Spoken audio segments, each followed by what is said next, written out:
শ্রী শ্রী ঠাকুর, মা, স্বামীজি এবং শ্রীগুরুর চরণে আমার ভক্তি শ্রদ্ধাযুক্ত প্রণাম জানিয়ে স্বামী শারদানন্দ রচিত শ্রী শ্রী রামকৃষ্ণ লীলা প্রসঙ্গ থেকে প্রথম খণ্ড থেকে অষ্টম অধ্যায় বিষয়বস্তু প্রথম 4 বৎসরে শেষ কথা পাঠ করে শোনাচ্ছি। তৎসহ স্বামী শারদানন্দ চরণযুগলেও আমার বিনম্র শ্রদ্ধা ভক্তি প্রণাম রইল। তো অষ্টম অধ্যায় প্রথম 4 বৎসরের শেষ কথা। সাধনকালের সময় নিরূপণ। ঠাকুরের সাধনকালের আলোচনা করিতে হইলে তিনি আমাদিগকে ওই কাল সম্বন্ধে নিজ মুখে যাহা বলিয়াছেন তাহা সর্বাগ্যে স্মরণ করিতে হইবে। তাহা হইলে ওই কালের ঘটনাবলীর যথাযথ সময় নির্দেশ করা অসম্ভব হইবে না। পাঠককে আমরা বলিয়াছি, আমরা তাহার নিকট শুনিয়াছি, দীর্ঘ 12 বৎসর কাল নিরন্তর নানা মতের সাধনায় তিনি নিমগ্ন ছিলেন। রানী রাসমণির মন্দির সংক্রান্ত দেবোত্তর দানপত্র দর্শনে সবস্ত হয়। দক্ষিণেশ্বর কালীবাটি সন 1262 সালের 18 জ্যৈষ্ঠ, ইংরাজি 1855 খ্রিস্টাব্দে 31 মে তারিখে বৃহস্পতিবারে প্রতিষ্ঠিত হইয়াছিল। ওই ঘটনার কয়েক মাস পরে সন 1362 সালেই ঠাকুর পূজ্যকের পদ গ্রহণ করিয়াছিলেন। অতএব সন 1262 হইতে সন 1273 সাল পর্যন্তই যে তাহার সাধনকাল, একথা সুনিশ্চিত। উক্ত 12 বৎসর ঠাকুরের সাধনকাল বলিয়া বিশেষভাবে নির্দিষ্ট হইলেও উহার পরে তীর্থদর্শনে গমন করিয়া ওই সকল স্থলে এবং তথা হইতে দক্ষিণেশ্বরে ফিরিয়া তিনি কখন কখন কিছুকালের জন্য সাধনায় নিযুক্ত হইয়াছিলেন আমরা দেখিতে পাইব। পূর্বোক্ত 12 বৎসরকে 3 ভাগে ভাগ করিয়া প্রত্যেক অংশের আলোচনা করিতে আমরা অগ্রসর হইয়াছি। প্রথম 1262 হইতে 1265, 4 বৎসর, যে কালের প্রধান প্রধান কথা ইতিপূর্বে আলোচনা করিয়াছি। দ্বিতীয় 1266 হইতে 1269 পর্যন্ত, 4 বৎসর, যে সময়ের শেষ 2 বাৎসরিক বৎসরাধিক কাল ঠাকুর ব্রাহ্মণের নির্দেশে গোকুলব্রত হইতে আরম্ভ করিয়া বঙ্গদেশে প্রচলিত 64খানা প্রধান তন্ত্র নির্দিষ্ট সাধন সকল যথাবিধি অনুষ্ঠান করিয়াছিলেন। তৃতীয় 1270 হইতে 1273 পর্যন্ত, 4 বৎসর, যে কালে তিনি জটাধারী নামক রামায়িত সাধুর নিকট হইতে রাম মন্ত্রে উপদিষ্ট হন ও শ্রী শ্রী রামলালা বিগ্রহ লাভ করেন। বৈষ্ণবতন্ত্রোক্ত মধুরভাবে সিদ্ধিলাভের জন্য 6 মাস কাল শ্রীবেশ ধারণ করিয়া থাকেন। আচার্য শ্রী তোতাপরীর নিকট হইতে সন্ন্যাস গ্রহণ পূর্বক সমাধি নির্বিকল্প ভূমিতে আরোহণ করেন এবং পরিশেষে শ্রীযুক্ত গোবিন্দের নিকট হইতে ইসলামী ধর্মে উপদেশ গ্রহণ করিয়াছিলেন। উক্ত 12 বৎসরের ভিতরেই তিনি বৈষ্ণব তন্ত্রোক্ত সখ্যভাবে এবং কর্তাভজা, নবরসিক প্রভৃতি বৈষ্ণব মতের অবান্তর সম্প্রদায় সকলের সাধন মার্গের সহিত পরিচিত হইয়াছিলেন। বৈষ্ণব ধর্মের সকল সম্প্রদায়ের মতের সহিতই তিনি যে বিশেষভাবে পরিচিত ছিলেন, একথা বৈষ্ণবচরণ গোস্বামী প্রমুখ ওই সকল পথের সাধকবর্গের তাহার নিকট আধ্যাত্মিক সহায়তা লাভের জন্য আগমনে স্পষ্ট বোঝা যায়। ঠাকুরের সাধনকালকে পূর্বোক্ত রূপে 3 ভাগে ভাগ করিয়া অনুধাবন করিয়া দেখিলে ওই 3 ভাগের প্রত্যেকটিতে অনুষ্ঠিত তাহার সাধনকালের মধ্যে একটা শ্রেণীগত বিভিন্নতা স্পষ্ট দেখিতে পাওয়া যাইবে। আমরা দেখিয়াছি সাধনকালের প্রথম ভাগে ঠাকুর বাহিরের সহায়ের মধ্যে কেবল শ্রীযুক্ত কেনারাম ভট্টের নিকট দীক্ষা গ্রহণ করিয়াছিলেন। ঈশ্বর লাভের জন্য অন্তরের ব্যাকুলতায় ওই কালে তাহার একমাত্র সহায় হইয়াছিল। উহাই প্রবল হইয়া অচিরকাল মধ্যে তাহার শরীর মনে অশেষ পরিবর্তন উপস্থিত করিয়াছিল। উপাস্যের প্রতি অসীম ভালোবাসা আনয়নপূর্বক উহাই তাহাকে বৈধি ভক্তির নিয়মাবলী উল্লঙ্ঘন করিয়া ক্রমে রাগানুরাগ ভক্তিপথে অগ্রসর করিয়াছিল এবং শ্রী শ্রী জগন্মাতার প্রত্যক্ষ দর্শনে ধনী করিয়া যোগ বিভূতি সম্পন্ন করিয়া তুলিয়াছিল। ওই কালে শ্রী শ্রী জগদম্বার দর্শন লাভ হইবার পরে ঠাকুরকে আবার সাধন কেন করিতে হইয়াছিল? গুরুপদেশ শাস্ত্রবাক্য নিজকৃত প্রত্যক্ষের একদা দর্শনে শান্তি লাভ। পাঠক হয়তো বলিবেন, তবে আর বাকি রহিল কি?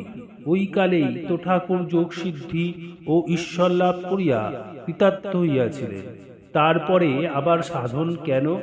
উত্তরে বলিতে হয়, একভাবে ওই কথা যথার্থ হইলেও পরবর্তীকালে সাধনায় প্রবৃত্ত হইবার তাহার অন্য প্রয়োজন ছিল। ঠাকুর বলিতেন, বৃক্ষ ও লতা সকলেরই সাধারণ নিয়মে আগে ফুল পরে ফল হইয়া থাকে। উহাদের কোন কোনটি কিন্তু এমন আছে যাহাদিগের আগেই ফল দেখা দিয়া পরে ফুল দেখা দেয়। সাধন ক্ষেত্রে ঠাকুরের মনের বিকাশও ঠিক ঐরূপভাবে হইয়াছিল। এই জন্য পাঠকের পূর্বোক্ত কথাটা আমরা একভাবে সত্য বলিতেছি, কিন্তু সাধনকালের প্রথম ভাগে তাহার অদ্ভুত প্রত্যক্ষ ও জগদম্বার দর্শনাদি উপস্থিত হইলেও ওই সকলকে শাস্ত্রে লিপিবদ্ধ সাধককুলের উপলব্ধির সহিত যতক্ষণ না মিলাইতে পারিতেছিলেন, ততক্ষণ পর্যন্ত ওই সকলের সত্যতা ও উহাদিগের চরম সীমা সম্বন্ধে তিনি দৃঢ় নিশ্চয় হইতে পারিতেছিলেন না। কেবলমাত্র অন্তরের ব্যাকুলতা সহায় যাহা তিনি ইতিপূর্বে প্রত্যক্ষ করিয়াছিলেন, তাহাই আবার পূর্বোক্ত কারণে শাস্ত্র নির্দিষ্ট পথ ও প্রণালী অবলম্বনে প্রত্যক্ষ করিবার তাহার প্রয়োজন হইয়াছিল। শাস্ত্র বলেন, গুরুমুখে শ্রুত অনুভব ও শাস্ত্রে লিপিবদ্ধ পূর্বযুগের সাধককুলের অনুভবের সহিত সাধক আপন ধর্মজীবনের দিব্য দর্শন ও অলৌকিক অনুভব সকল যতক্ষণ না মিলিয়া সমান বলিয়া দেখিতে পায়, ততক্ষণ সে এককালে নিশ্চিন্ত হইতে পারে না। ওই তিনটি বিষয়কে মিলিয়া এক বলিয়া দেখিতে পাইবা মাত্র সে সর্বত্রভাবে ছিন্ন সংশয় হইয়া পূর্ণ শান্তির অধিকারী হয়। ব্যাসপুত্র সুখদেব গোস্বামীর ঐরূপ হইবার কথা।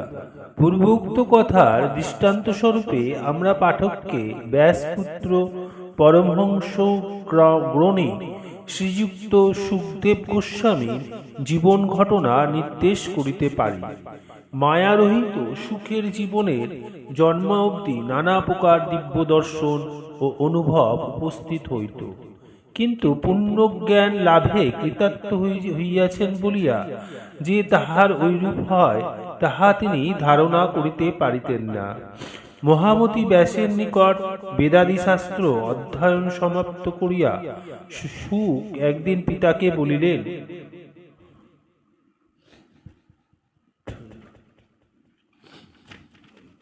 শাস্ত্রে যে সকল অবস্থার কথা লিপিবদ্ধ আছে তাহা আমি আজন্ম অনুভব করিতেছি, তথাপি আধ্যাত্মিক রাজ্যে চরম সত্য উপলব্ধি করিয়াছি কিনা তদ বিষয় স্থির নিশ্চয় হইতে পারিতেছি না।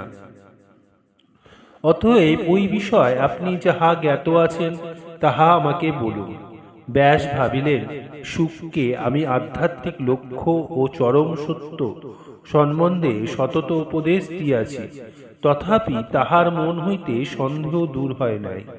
সে মনে করিতেছে পুণ্যজ্ঞান লাভ করিলে সে সংসার ত্যাগ করিবে ভাবিয়া স্নেহের বর্ষবর্তী হইয়া অথবা অন্য কোনো কারণে আমি তাহাকে সকল কথা বলি নাই। সুতরাং অন্য কোনো মনীষী ব্যক্তির নিকটে তাহার ওই বিষয় শ্রবণ করা কর্তব্য। ঐরূপ চিন্তাপূর্বক ব্যাস বলিলেন, আমি তোমার ওই সন্দেহ নিরসনে অসমর্থ। মিথিলার বিধেয়রাজ জনকের যথার্থ জ্ঞানী বলিয়া প্রতিপত্তির কথা তোমরা অবিদিত নাই। তাহার নিকটে গমন করিয়া তুমি সকল প্রশ্নের মীমাংসা করিয়া লও। সুখ পিতার ওই কথা শুনিয়া অবিলম্বে মিথিলা গমন করিয়াছিলেন এবং রাজর্ষি জনকের নিকট ব্রহ্মজ্ঞ পুরুষের যেরূপ অনুভূতি উপস্থিত হয় শুনিয়া গুরুপদেশ, শাস্ত্রবাক্য ও নিজ জীবন অনুভবে ঐক্য দেখিয়া শান্তি লাভ করিয়াছিলেন। ঠাকুরের সাধনার অন্য কারণ স্বার্থে নয়, পরার্থে। পূর্বোক্ত কারণ ভিন্ন। ঠাকুরের পরবর্তীকালে সাধনার জন্য গভীর কারণসমূহ ছিল, ওই সকলের উল্লেখ মাত্রই আমরা এখানে করিতে পারিব। শান্তি লাভ করিয়া স্বয়ং কৃতার্থ হইবেন। কেবলমাত্র ইহাই ঠাকুরের সাধনার উদ্দেশ্য ছিল না। শ্রী শ্রী জগন্মাতা তাহাকে জগতের কল্যাণের জন্য শরীর পরিগ্রহ করাইয়াছিলেন।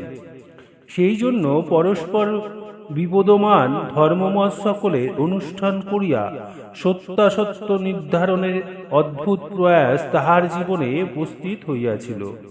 সুতরাং সমগ্র আধ্যাত্মিক জগতে আচার্য পদবী গ্রহণের জন্য তাহাকে সকল প্রকার ধর্মমতের সাধনার ও তাহাদিগের চরম উদ্দেশ্যের সহিত পরিচিত হইতে হইয়াছিল, এ কথা বলা যাইতে পারে।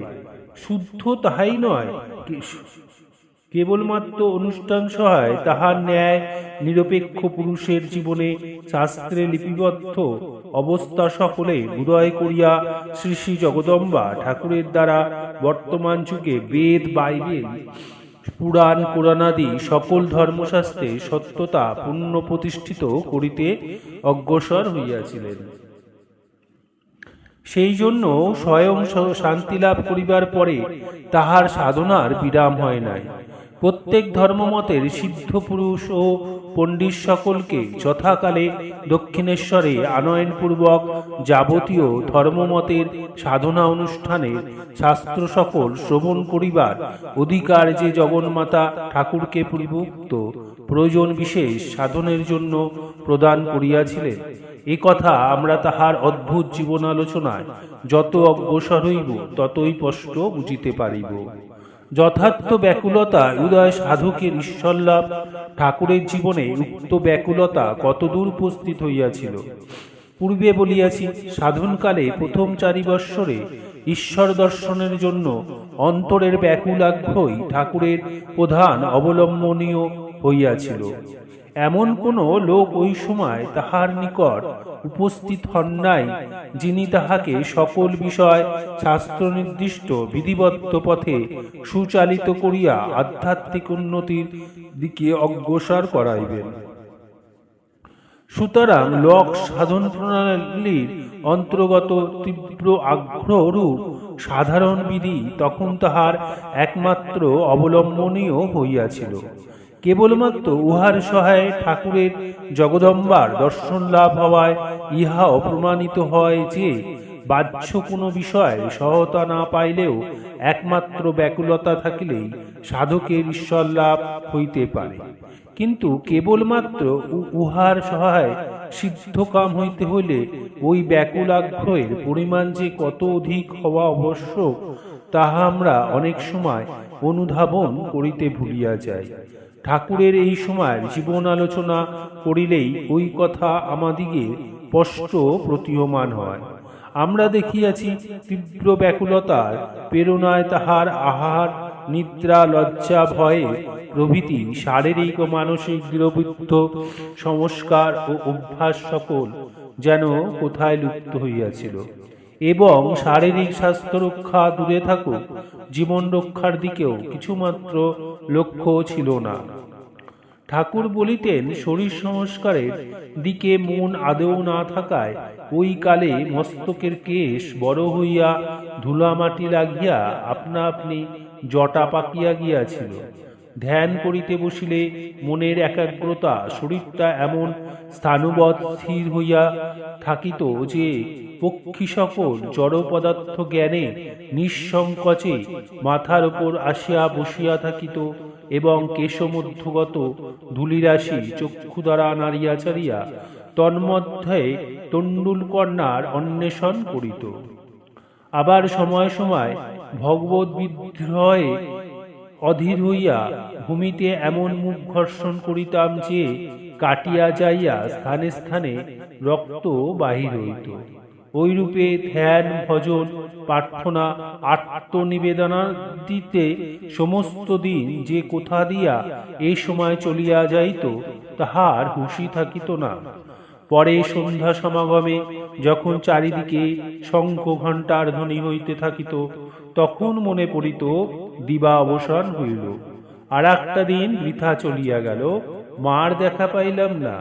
তখন তীব্র আক্ষেপ আসিয়া প্রাণ এমন ব্যাকুল করিয়া তুলিত যে আর স্থির থাকিতে পারিতাম না। আচার খাইয়া মাটিতে পড়িয়া মা এখনো দেখা দিলি না বলিয়া চিৎকার ও ক্রন্দনের দিক পূর্ণ করিতাম ও যন্ত্রণায় ছটপট করিতাম। লোকে বলিত পেটে শুলো ব্যথা ধরিয়াছে, তাই অত কাঁদিতেছে। আমরা যখন ঠাকুরের নিকট উপস্থিত হইয়াছি তখন সময় সময় তিনি আমাদিগকে ঈশ্বরের জন্য প্রাণে তীব্র ব্যাকুলতার প্রয়োজন বুঝাইতে সাধনকালের পূর্বোক্ত কথা সকল শুনিয়া আক্ষেপ করিয়া বলিতেন, লোকে স্ত্রী পুত্রাদির মৃত্যুতে বা বিষয় সম্পত্তি হারিয়া ঘটি ঘটি চোখের জল ফেলে, কিন্তু ঈশ্বর লাভ হইল না বলে কে আর ঐরূপ করে বলো? অথচ বলে তাহাকে এত ডাকিলাম তত্রাচ্ছ তিনি দর্শন দিলেন না। ঈশ্বরের জন্য ঐরূপ ব্যাকুল ভাবে একবার ক্রন্দন করুন দেখি, কেমন না তিনি দর্শন দেন। কথাগুলি আমাদের মর্মে মর্মে আঘাত করিত। শুনিলেই বোঝা যাইত তিনি নিজ জীবনে ওই কথা সত্য বলিয়া প্রত্যক্ষ করিয়াছেন বলিয়াই অত নিঃসংশয়ে উহা বলিতে পারিতেছেন। মহাবীরের পদনুবাক হইয়া ঠাকুরের দাস্যভক্তি সাধনা। সাধনকালের প্রথম 4 বৎসরে ঠাকুর জগদম্বার দর্শনমাত্র করিয়া নিশ্চিন্ত ছিলেন না। ভাবমুখে শ্রী শ্রী জগন্মাতার দর্শন লাভের পর নিজ কুলদেবতা রঘুবীরের দিকে তাহার চিত্র আকৃষ্ট হইয়াছিল। হনুমানের ন্যায় অনন্য ভক্তিতেই শ্রীরামচন্দ্রের দর্শন লাভ সম্ভবপর বুঝিয়া দাস্যভক্তিতে সিদ্ধ হইবার জন্য তিনি এখন আপনাতেই মহাবীরের ভাব আরোপ করিয়া কিছুদিনের জন্য সাধনায় প্রবৃত্ত হইয়াছিলেন। নিরন্তর মহাবীরের চিন্তা করিতে করিতে এই সময় তিনি ওই আদর্শে এত দূর তন্ময় হইয়াছিলেন যে আপনার পৃথক অস্তিত্ব ও ব্যক্তিত্বের কথা কিছুকালের জন্য একেবারে ভুলিয়া গিয়াছিলেন। তিনি বলিতেন, ওই সময় আহার বিহারীদের সকল কার্য হনুমানের ন্যায় করিতে হইত। ইচ্ছা করিয়া যে করিতাম তাহা নয়, আপনা আপনি হইয়া পড়িত। পরিবার কাপড়খানাকে লেজের মতো করিয়া কোমরে চড়িয়া বাঁধিতাম, উলম্ফনে চলিতাম, ফল মূলাদি ভিন্ন অপর কিছুই খাইতাম না। তাহাও আবার খোসা ফেলিয়া খাইতে প্রবৃত্ত হইত না। বৃক্ষের ওপরই অনেক সময় অতিবাহিত করিতাম এবং নিরন্তর রঘুবীর রঘুবীর বলিয়া গম্ভীরস্বরে চিৎকার করিতাম। চক্ষুদয় তখন সর্বদা চঞ্চল ভাব ধারণ করিয়াছিল এবং আশ্চর্যের বিষয় মেরুদণ্ডের শেষ ভাগটা ওই সময় প্রায় 1 ইঞ্চি বাড়িয়া গিয়াছিল। শেষোক্ত কথাটি শুনিয়া আমরা জিজ্ঞাসা করিয়াছিলাম, মহাশয়, আপনার শরীরের ওই অংশ কি এখনো ওইরূপ আছে? উত্তরে তিনি বলিয়াছিলেন, না, মনের ওপর হইতে ওই ভাবের প্রভুত্ব চলিয়া যাইবার কালে উহা ধীরে ধীরে পূর্বের ন্যায় স্বাভাবিক আকার ধারণ করিয়াছে।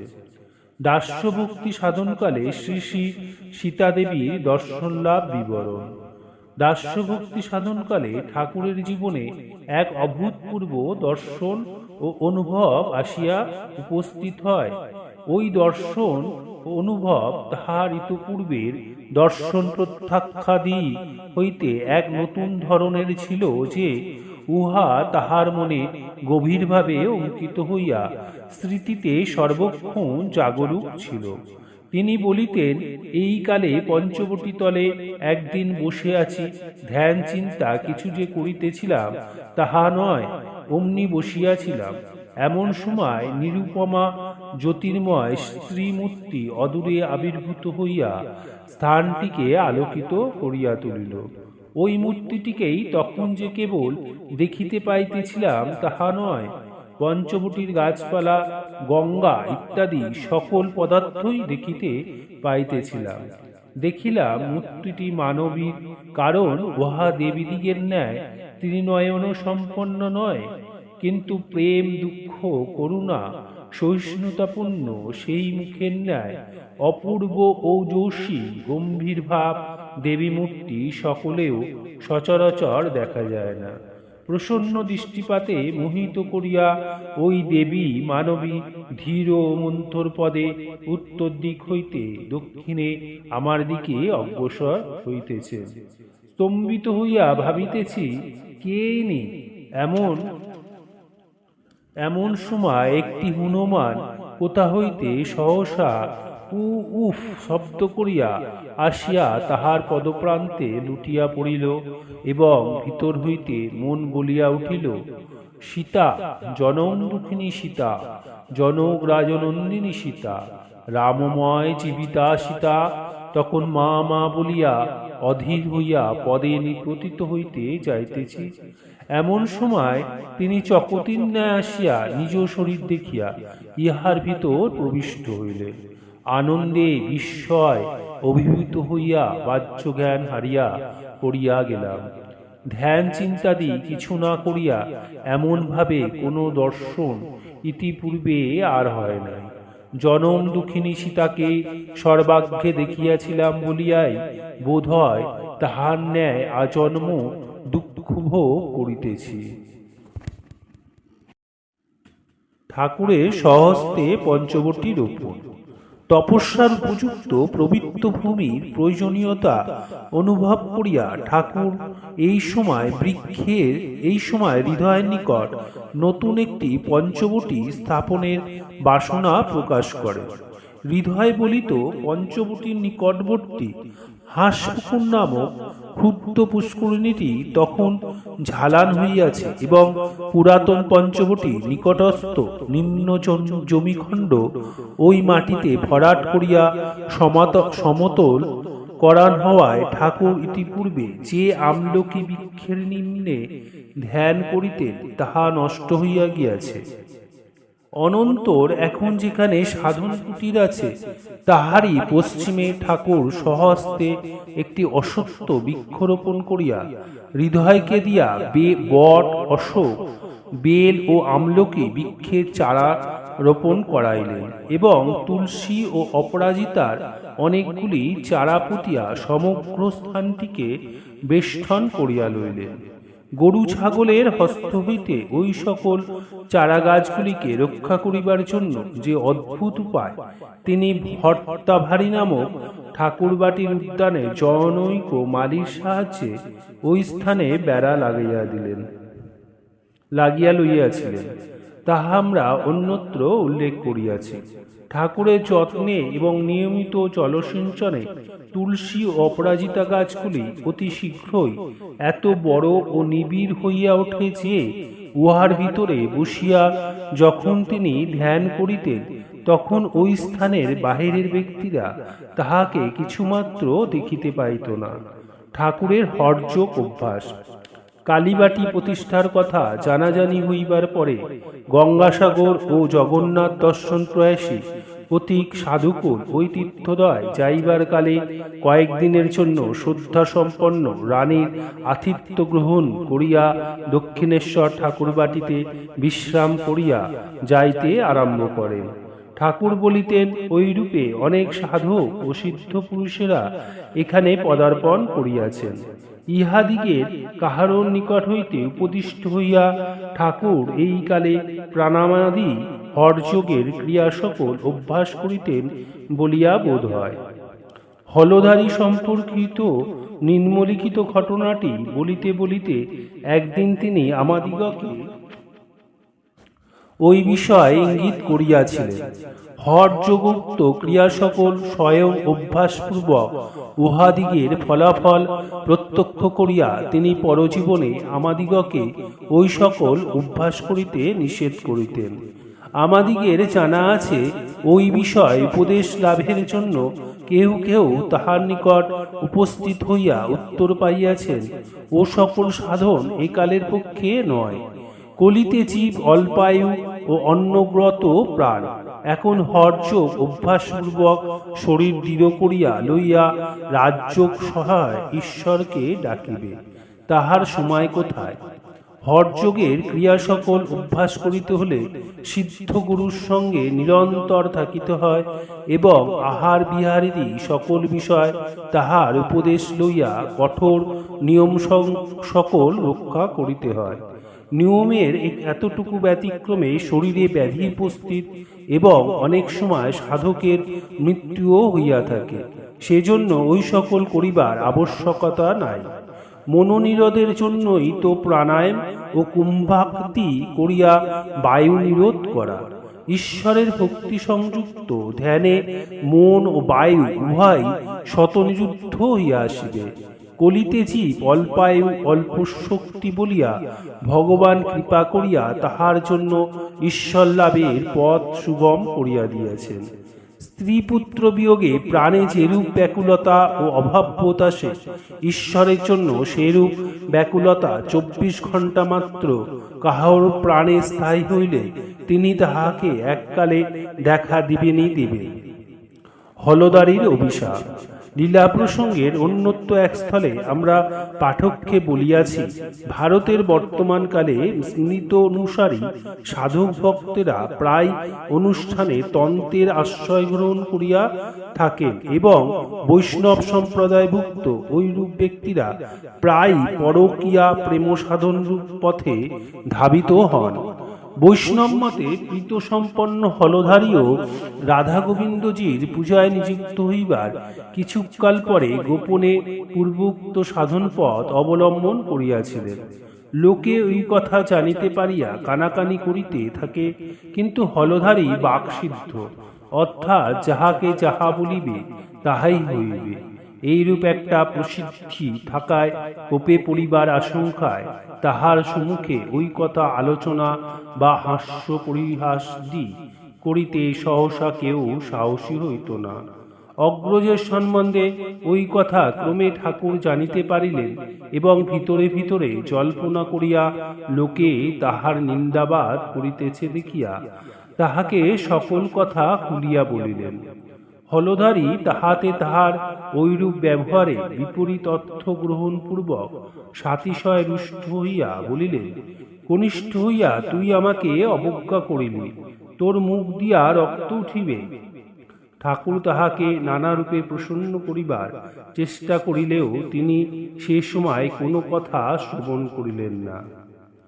উক্ত অভিশাপ কিরূপে সফল হইয়াছিল, ওই ঘটনার কিছুকাল পরে একদিন রাত্রির 8টা-9টা আন্দার সময় ঠাকুরের তালুদে সহসায় সাতিশয় সরসর করিয়া মুখ দিয়া সত্য সত্যই রক্ত বাহির হইতে লাগিল। ঠাকুর বলিতেন, শিম পাতার রসের মতো তার মিশকালো রং এত গাঢ় যে কতক বাহিরে পড়িতে লাগিল এবং কতক মুখের ভিতর জমিয়া গিয়া সুমুখের দাঁতের অগ্রভাগ হইতে বটের জটের মতো ঝুলিতে লাগিল। মুখের ভিতর কাপড় দিয়া চাপিয়া ধরিয়া রক্ত বন্ধ করিবার চেষ্টা করিতে লাগিলাম, তথাপি থামিল না দেখিয়া বড় ভয় হইল। সংবাদ পাইয়া সকলে ছুটিয়া আসিল। হলধারী তখন মন্দিরে সেবার কাজ সারিতেছিল। ওই সংবাদে সেও শশব্যস্ত হইয়া আসিয়া পড়িল। তাকে বলিলাম, দাদা, সাপ দিয়া তুমি আমার এ কি অবস্থা করলে, দেখো দেখি। আমার কাতরতা দেখিয়া সেই কাঁদিতে লাগিল। ঠাকুর বাড়িতে সেদিন একজন প্রাচীন বিজ্ঞ সাধু আসিয়াছিলেন। গোলমাল শুনিয়া তিনিও আমাকে দেখিতে আসিলেন এবং রক্তের রং ও মুখের ভিতরের যে স্থানটা হইতে উহা নির্গত হইতেছে তাহা পরীক্ষা করিয়া বলিলেন, ভয় নাই, রক্ত বাহির হইয়ায় বড় ভালোই হইয়াছে। দেখিতেছি তুমি যোগ সাধনা করিতে। হঠযোগের চরমে জড় সমাধি হয়। তোমারও ঐরূপ হইতেছিল। সুষমাদার খুলিয়া যাইয়া শরীরের রক্ত মাথায় উঠিতেছিল। মাথায় না উঠিয়া উহা যে এই রূপে মুখের ভিতরে একটা নির্গত হইবার পর আপনা আপনি করিয়া লইয়া বাহির হইয়া গেল, ইহাতে বড়ই ভালো হইল। কারণ জড় সমাধি হইলে উহা কিছুতেই ভাঙিত না। তোমার শরীরটার দ্বারা জগন্মাতার বিশেষ কোনো কার্য আছে, তাই তিনি তোমাকে এই রূপে রক্ষা করিলেন। সাধুর ওই কথা শুনিয়া আশ্বস্ত হইলাম। ঠাকুরের সম্বন্ধে হলধারী সাপ ওই রূপে কাকতালীয় ন্যায় সফলতা দেখিয়া বরে পরিণত হইয়াছিল। ঠাকুরের সম্বন্ধে হলধারীর ধারণায় পুণ্য পরিবর্তনের কথা। হলধারীর সহিত ঠাকুরের আচরণে বেশ একটা মধুর রহস্যের ভাব ছিল। পূর্বে বলিয়াছি, হলধারী ঠাকুরের কুল্যতাত পুত্র ও বয়োজ্যেষ্ঠ ছিলেন। আন্দাজ 1265 সালে দক্ষিণেশ্বরে আগমন করিয়া তিনি রাধা গোবিন্দজির পূজাকার্যে ব্রতী হন এবং 1272 সালে কিছুকাল পর্যন্ত ওই কার্য সম্পন্ন করেন। অতএব ঠাকুরের সাধনকালের দ্বিতীয় 4 বৎসর এবং তাহার পরেও 2 বৎসরের অধিককাল দক্ষিণেশ্বরে অবস্থান করিয়া তিনি ঠাকুরকে দেখিবার সুযোগ পাইয়াছিলেন। তত্রাচ্য তিনি ঠাকুরের সম্বন্ধে একটা স্থির ধারণা করিয়া উঠিতে পারেন নাই। তিনি স্বয়ং বিশিষ্ট নিষ্ঠাচার সম্পন্ন ছিলেন। সুতরাং ভাবাবেশে ঠাকুরের পরিধানে কাপড় পৈতা প্রভৃতি ফেলিয়া দেওয়াটা তাহার ভালো লাগিত না। ভাবিতেন কনিষ্ঠ যথেচ্ছাচারী অথবা পাগল হইয়াছেন। হৃদয় বলিত, তখন তিনি কখন কখন আমাকে বলিতেন, ঋধু, উনি কাপড় ফেলিয়া দেন, পৈতা ফেলিয়া দেন, এটা বড় দোষের কথা। কত জন্মের পুণ্যে ব্রাহ্মণের ঘরে জন্ম হয়। উনি কিনা সেই ব্রাহ্মণত্বকে সামান্য জ্ঞান করিয়া ব্রাহ্মণভিমান ত্যাগ করিতে চান। এমন কি উচ্চ অবস্থা হইয়াছে যাহাতে উনি ঐরূপ করিতে পারেন। ঋধু, উনি তোমারই কথা একটু শোনেন। তোমার উচিত যাহাতে উনি ঐরূপ না করিতে পারেন তদ্বিষয়ে লক্ষ্য রাখা। এমনকি বাঁধিয়া রাখিয়াও উহাকে যদি তুমি ঐরূপ কার্য হইতে নিরস্ত করিতে পারো তাহাও করা উচিত। আবার পূজা করিতে করিতে ঠাকুরের নয়নে প্রেম ধারা ভগবত নামগুণ শ্রবণে অদ্ভুত উল্লাস ঐশ্বল্যাভের জন্য অদিষ্টপূর্ব ব্যাকুলতা প্রভৃতি দেখিয়া তিনি মোহিত হইয়া ভাবিতেন, নিশ্চয়ই কনিষ্ঠের ওই সকল অবস্থা ঐশ্বরিক আবেশ হইয়া থাকে, নতুবা সাধারণ মানুষের কখনো তো ঐরূপ হইতে দেখা যায় না। ভাবিয়া হলধারী আবার কখনো কখনো হৃদয়কে বলিতেন, হৃদয়, তুমি নিশ্চয়ই উহার ভিতর কোনরূপ আশ্চর্য দর্শন পাইয়াছ, নতুবা এত করিয়া উহার এত সেবা করিতে না। ওইরূপে হলধারীর মন সর্বদা সন্দেহ দোলয়মান থাকিয়া ঠাকুরের প্রকৃত অবস্থা সম্বন্ধে একটা স্থির মীমাংসা কিছুতেই উপনীত হইতে পারিত না। ঠাকুর বলিতেন, আমার পূজা দেখিয়া মোহিত হইয়া হলধারী কতদিন বলিয়াছে, রামকৃষ্ণ, এইবার আমি তোকে চিনিয়াছি। তাতে কখনো কখনো আমি রহস্য করিয়া বলিতাম, দেখো আবার যেন গোলমাল হয়ে না যায়। সে বলিত, এবার আর তোর ফাঁকি দিবার জো নেই, তোতে নিশ্চয়ই ঈশ্বরী আবেশ আছে, এবার একেবারে ঠিকঠাক বুঝিয়াছি। শুনিয়া বলিতাম, আচ্ছা, দেখা যাবে। অনন্তর মন্দিরের দেবসেবা সম্পন্ন করিয়া একটি নস্য লইয়া হলদারি যখন শ্রীমদ্ ভগবৎ গীতা বা আধ্যাত্ম রামায়ণাদি শাস্ত্র বিচার করিতে বসিত, তখন অভিমানে ফুলিয়া উঠিয়া একেবারে অন্য লোক হইয়া যাইত। আমি তখন সেখানে উপস্থিত হইয়া বলিতাম, তুমি শাস্ত্রে যা যা পড়ছ সে সব অবস্থা আমার উপলব্ধি হয়েছে, আমি ওসব কথা বুঝতে পারি। শুনিয়া সে বলিয়া উঠিত, হ্যাঁ, তুই গণ্যমূর্খু, তুই আবার এসব কথা বুঝবি। আমি বলিতাম, নিজের শরীর দেখিয়া সত্য বলছি, এর ভিতরে যে আছে সে সকল কথা বুঝিয়ে দেয়। এই যে তুমি কিছুক্ষণ পূর্বে বললে ইহার ভিতর ঈশ্বরীয় আবেশ আছে, সেই সকল কথা বুঝিয়েই দেয়। হলদারি ওই কথা শুনিয়া গরম হইয়া বলিত, যা যা মূর্খ কোথাকার, কলিতে কল্কি ছাড়া আর ঈশ্বরের অবতার হবার কথা কোন শাস্ত্রে আছে? তুই উন্মাদ হইয়াছিস, তাই এরূপ ভাবিস। হাসিয়া বলিতাম, এই যে বলেছিলে আর গোল হবে না, কিন্তু সে কথা তখন শোনে কে? এইরূপ একদিন নয়, অনেক দিন হইয়াছিল। পরে একদিন সে দেখিতে পাইল, ভাবাবিষ্ট হইয়া বস্ত্র ত্যাগপূর্বক বৃক্ষের উপর বসিয়া আছে এবং বালকের ন্যায় তদ অবস্থায় মূত্র ত্যাগ করিতেছে। সেই দিন হইতে সে একেবারে পাকা করিল, আমাকে ব্রহ্মদৈত্যে পাইয়াছে। কালীকে তমগুণময়ী বলায় ঠাকুরের হলদারিকে শিক্ষাদান। হলধারী শিশুপুত্রের মৃত্যুর কথা আমরা ইতিপূর্বেই উল্লেখ করিয়াছি। ওই দিন হইতে তিনি কালীমূর্তিকে তমগুণময়ী বা তামসী বলিয়া ধারণ করিয়াছিলেন। একদিন ঠাকুরকে ওই কথা বলিয়াও ফেলেন, তামসী মূর্তির উপাসনায় কখন আধ্যাত্মিক উন্নতি হইতে পারে কি? তুমি ওই দেবীর আরাধনা করো কেন? ঠাকুর ওই কথা শুনিয়া তখন তাহাকে কিছু বলিলেন না, কিন্তু ইষ্ট নিন্দা শ্রবণে তাহার অন্তর ব্যথিত হইল। অনন্তর কালী মন্দিরে যাইয়া সজল নয়নে শ্রী শ্রী জগন্মাতাকে জিজ্ঞাসা করিলেন, মা, হলদারি শাস্ত্রজ্ঞ পণ্ডিত, সে তোকে তমগুণময়ী বলে, তুই কি সত্যই ঐরূপ? অনন্তর জগদম্বার মুখে ওই বিষয় যথার্থ তত্ত্ব জানিতে পারিয়া ঠাকুর উল্লাসে উৎসাহিত হইয়া হলধারীর নিকট ছুটিয়া যাইলেন এবং একেবারে তাহার স্কন্ধে চাপিয়া বসিয়া উত্তেজিত স্বরে বারংবার বলিতে লাগিলেন, তুই মাকে তামসী বলিস? মা কি তামসী? মা যে সৎ ত্রিগুণময়ী, আবার শুদ্ধ সত্যগুণময়ী। ভাবাবিষ্ট ঠাকুরের ঐরূপ কথায় ও পর্শে হলধারী তখন যেন অন্তরে চক্ষু প্রস্ফুটিত হইল। তিনি তখন পূজার আসনে বসিয়াছিলেন। ঠাকুরের ওই কথা অন্তরের সহিত স্বীকার করিলেন এবং তাহার ভিতর সাক্ষাৎ জগদম্বার আবির্ভাব প্রত্যক্ষ করিয়া সম্মুখস্থ ফুল চন্দনাদি লইয়া তাহার পাদপদ্মে ভক্তি ভরে অঞ্জলি প্রদান করিলেন। উহার কিছুক্ষণ পরে হৃদয় আসিয়া তাহাকে জিজ্ঞাসা করিল, মামা, এই তুমি বলো রামকৃষ্ণকে ভূতে পাইয়াছে, তবে আবার তাহাকে ঐরূপ পূজা করিলে যে?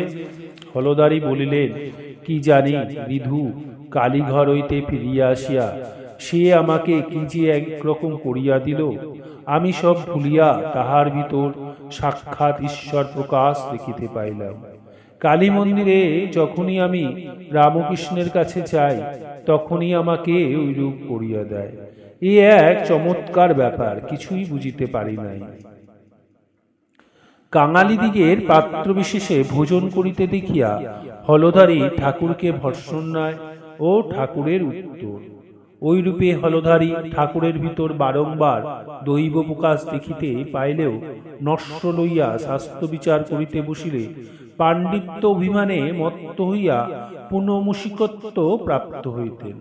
কামকাঞ্চনে আসক্তি দূর না হইলে বাহ্য শৌচ, সদাচার ও শাস্ত্রজ্ঞান যে বিশেষ কাজে লাগে না এবং মানবকে সত্য তত্ত্বের ধারণা করাইতে পারে না, হলদারির পূর্বোক্ত ব্যাপার হইতে এই কথা স্পষ্ট বোঝা যায়। ঠাকুর বাড়িতে প্রসাদ পাইতে সমাগত কাঙালিদিগকে নারায়ণ জ্ঞান করিয়া ঠাকুর এক সময় তাহাদের ভোজন বেশ গ্রহণ করিয়াছিলেন, একথা আমরা পূর্বেই বলিয়াছি। হলধারী উহা দেখিয়া বিরক্ত হইয়া তাহাকে বলিয়াছিলেন, তোর ছেলে মেয়ের কেমন করিয়া বিবাহ হয় তাহা দেখিব। জ্ঞান অভিমানী হলধারীর মুখে ঐরূপ কথা শুনিয়া ঠাকুর উত্তেজিত হইয়া বলিয়াছিলেন, তবে রে শালা, শাস্ত্র ব্যাখ্যা করবার সময় তুই না বলিস জগৎ মিথ্যা ও সর্বভূতে ব্রহ্ম দৃষ্টি করিতে হয়? তুই বুঝি ভাবিস আমি তোর মতো জগৎ মিথ্যা বলবো, অথচ ছেলে মেয়ের বাপ হব? ধিক তোর শাস্ত্র জ্ঞানে।